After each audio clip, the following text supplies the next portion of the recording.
जय श्री कृष्णा दोस्तों अभी अभी महामंडलेश्वर आचार्य गिरि जी ने श्राद्ध पक्ष के बारे में बयान दिया और हरिद्वार के भी जो संत हैं और आचार्य गण जो हैं उन्होंने श्राद्ध पक्ष और मलमास के बारे में बताया। तो दोस्तों इस वीडियो में हम मलमास के ऊपर डिस्कशन करेंगे। तो सबसे पहले आचार्यों ने क्या कहा आप उस पर एक नज़र डालिएगा। उसके बाद जो मेरा अल्प ज्ञान है, जो मुझे नॉलेज है, उसके हिसाब से मैं आपको मलमास के बारे में बताने की कोशिश करूँगा कि आखिर मलमास क्या है, मलमास कब लगता है, मलमास में हमारे शास्त्रों में क्या करना निषेध बताया गया है और इस समय हमें करना क्या चाहिए, इसके बारे में मैं आपको इस वीडियो में डिस्कशन करेंगे। और मैं पूरी कोशिश करूंगा कि जहां तक हो मलमास का टॉपिक जो है उसको पूरा इस वीडियो में कवर करूं। अगर फिर भी कुछ इसके बाद भी अगर कोई पॉइंट्स छूट जाते हैं तो आप कमेंट सेक्शन में जाके कमेंट कीजिए, वहां अपनी क्वेरीज रख सकते हैं। जहां तक होगा मैं कमेंट्स का रिप्लाई करने की पूरी कोशिश करूंगा। तो दोस्तों वीडियो शुरू करने से पहले वीडियो को लाइक कर दीजिए, सब्सक्राइब कर दीजिए और शेयर कीजिए ताकि जानकारी दूसरे लोगों तक भी पहुंच पाए। तो चलिए शुरू करते हैं।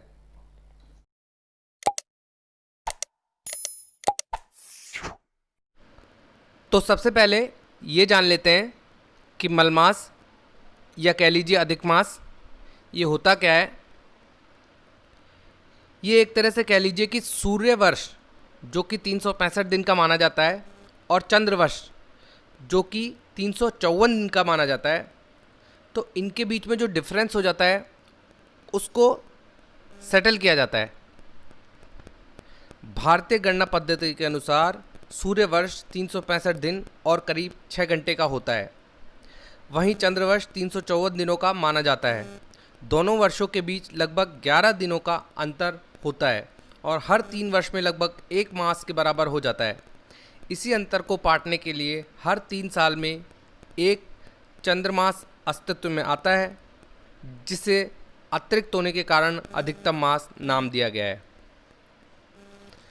अब ये देख लेते हैं कि ये घटना यानी मलमास कब माना जाएगा।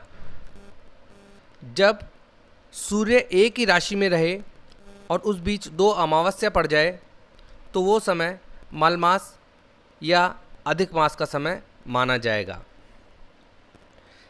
चलिए अब आपने ये तो समझ ही लिया है कि मलमास क्या है और कब होता है। अब डिस्कशन को आगे बढ़ाते हैं। मलमास और अधिक मास को पुरुषोत्तम मास भी कहा जाता है। अब इसके पीछे क्या कारण है और ये जानना बहुत ही ज़रूरी है। देखिए, हर नक्षत्र का जिस प्रकार कोई ना कोई देवता होता है, कोई ना कोई भगवान होते हैं, उसी प्रकार हर मास के भी, महीने के भी कोई ना कोई भगवान या देवता माने गए हैं। पर हुआ यूँ कि ये क्योंकि बचा हुआ समय है, त्यागा गया समय है, तभी इसको मल मास कहा जाता है। मल मास मतलब त्यागने वाले, मल मतलब जो चीज़ त्यागी जा रही है। तो इस समय को किसी भी भगवान ने, देवता ने अपना समय मानने से इनकार कर दिया। तो ऐसे समय में रिक्वेस्ट करने पर, प्रार्थना करने पर भगवान विष्णु ने इसको अपना समय माना, तभी से इस समय को पुरुषोत्तम मास भी कहा जाने लगा। अब बहुत ही इम्पोर्टेंट चीज़ जो हमारे यहाँ बताई गई है कि इस समय मलमास में ये करें और ये ना करें, ये आपको जानना बहुत ही ज़रूरी है। तो सबसे पहले ये जान लीजिए कि मलमास में हमें क्या नहीं करना चाहिए। तो मलमास में विवाह ना करें, मुंडन संस्कार ना करें, नववधू प्रवेश भी वर्जित है, यज्ञोपवीत संस्कार, नए कपड़े पहनना, नए वाहन खरीदना, बच्चों के नामकरण, नया मकान खरीदना, ये सब जो है वो निषेध है, मना किए गए हैं। अब क्या किया जाए, तो ये जानना बहुत ही आसान है। माता लक्ष्मी ने स्वयं विष्णु से पूछा कि इस समय क्या किया जाए जिससे कि आप प्रसन्न हो। तो आपको कुछ ज़्यादा नहीं करना है। शास्त्रों में ऐसा लिखा गया है कि इस माह में जितना आप पूजा करेंगे, पाठ करेंगे, स्पिरिचुअलिटी की तरफ जुड़ेंगे, आध्यात्म की तरफ जुड़ेंगे, तो दूसरे समय के मुकाबले में इस समय किया गया काम आपको 10 गुना ज़्यादा फलदायी होगा।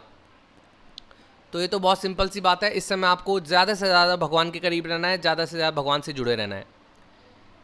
देखिए, अब इसका थोड़ा सा फीजेबल जो कि व्यवहारिक चीज़ है वो भी इसका एक पक्ष जान लेते हैं। पुराने ज़माने में हुआ क्या करता था कि